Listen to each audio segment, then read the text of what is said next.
defenders down here and we'll get started and then we can go into the Statehouse.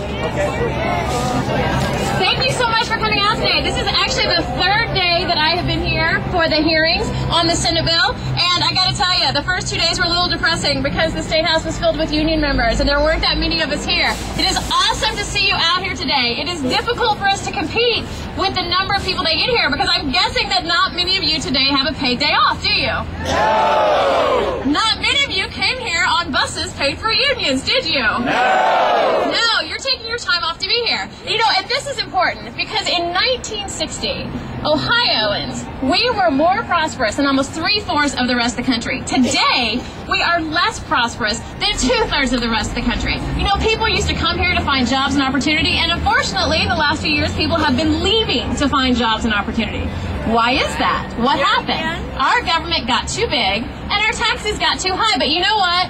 In 2011, we have the opportunity to turn this around. Yes. Yes and yes. And what we need is we need our government to get smaller while becoming more efficient and effective. And I have some questions for you.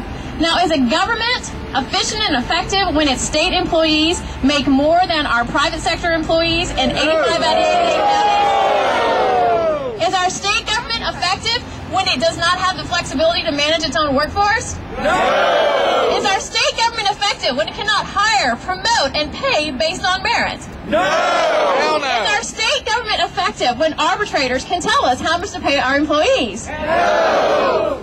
We need Senate Bill 5. In order to balance our budget, we have to have collective bargaining reform. Any employer has to be able to effectively manage its workers. And I'm so thrilled that you're here today. And you know what? We are, unfortunately, probably not going to be able to beat the unions in numbers at the Statehouse.